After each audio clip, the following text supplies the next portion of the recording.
Bonjour et bienvenue à la démo du midi de Mangrove Petite Enfance. Je suis Benoît Gélina et je vous accompagne aujourd'hui, ce midi, pour vous démontrer la fonctionnalité de service alimentaire dans Mangrove.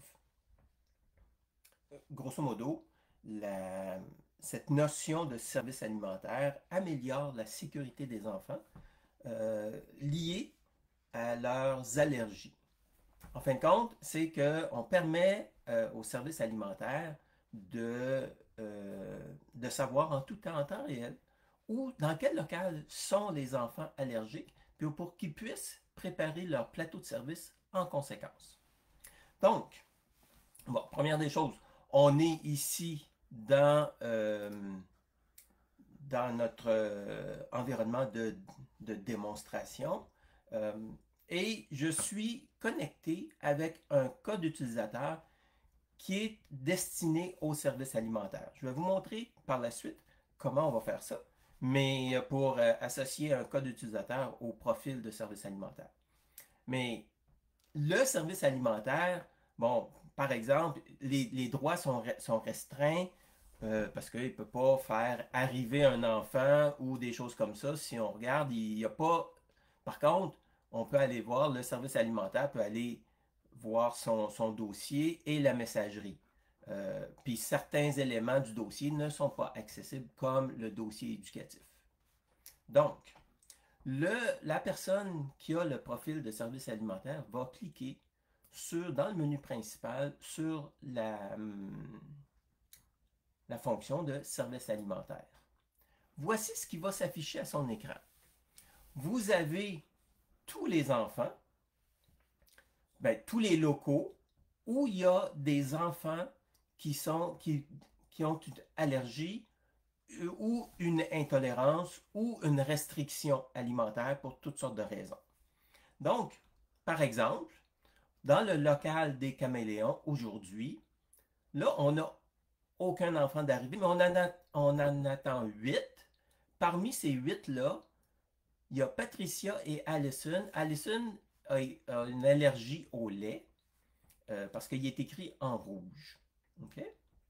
Donc, si on est le matin, donc les enfants ne sont pas encore arrivés ou très peu, si on fait arriver un enfant, disons que je suis une éducatrice, puis je vais faire arriver Allison, puis je la mets dans la cour des grands,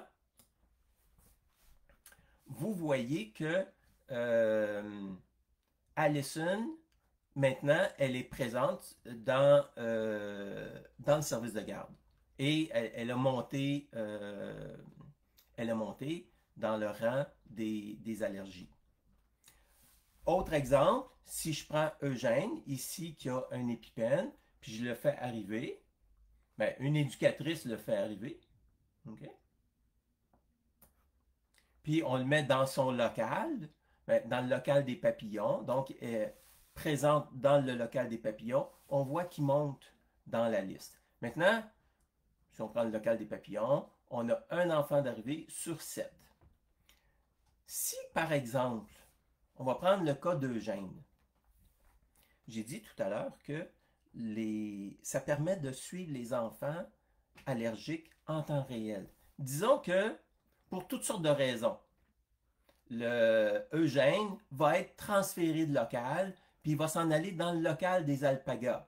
Bon, l'éducatrice qui va le faire va prendre Eugène, puis va dire, ah, il n'est plus avec moi pour le dîner qui s'en vient, on le transfère dans le local des alpagas. Donc, une éducatrice va le transférer, va le mettre dans le local des alpagas, et vous voyez que maintenant, Eugène, qui est allergique avec un épipène, est rendu dans le local des alpagas. Donc, le service alimentaire va pouvoir euh, préparer ses plateaux de service en fonction des enfants qui démontrent des allergies dans chacun des locaux.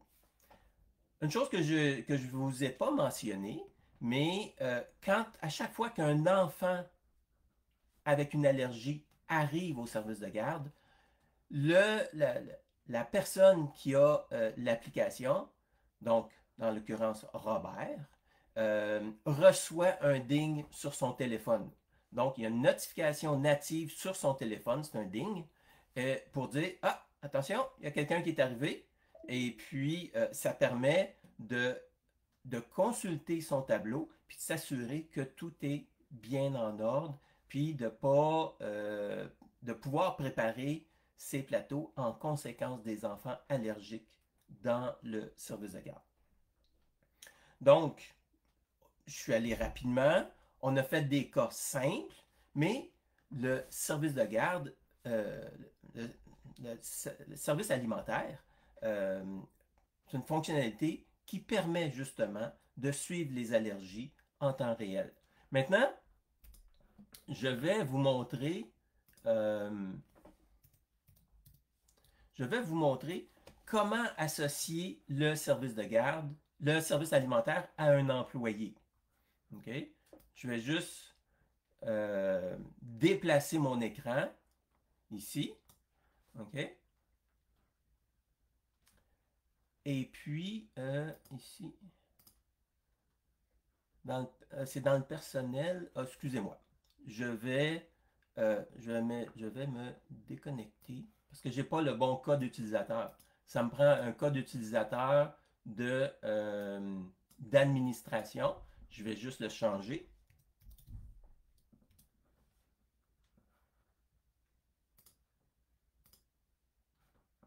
Ça ne sera pas très long. Je vais me connecter en tant qu'administrateur. Et là, je vais pouvoir ici le changer. Et on va aller ici. Là, je suis revenu Benoît dans ce qu'on voit ici. Je vais dans le dossier du personnel. Puis disons que je prends Alphonse. Bon, je veux changer son habilitation. Je vais aller dans ici. Je vais enlever éducatrice puis l'approbation des rapports d'accident. Puis je vais mettre service alimentaire. Tout simplement. Et là, maintenant, si je confirme, maintenant, Alphonse, quand il va se connecter avec son code utilisateur, va avoir les permissions pour utiliser la fonctionnalité du service alimentaire. Si je reviens ici, voici ce que Alphonse verra quand il va se reconnecter dans l'application Mangrove avec son profil de service alimentaire. Ça fait le tour pour aujourd'hui. Je vous convie la semaine prochaine pour une autre démo du midi. Aujourd'hui, on a vu la fonctionnalité de service alimentaire qui permet de suivre en temps réel dans quel local sont les enfants qui arrivent avec des allergies en vue de préparer correctement les plateaux lors de la distribution du dîner. Je vous remercie de votre attention. Je suis Benoît Gélina de Mangrove Petite Enfance et je vous convie la semaine prochaine pour une autre démo du midi. Merci et bonne semaine.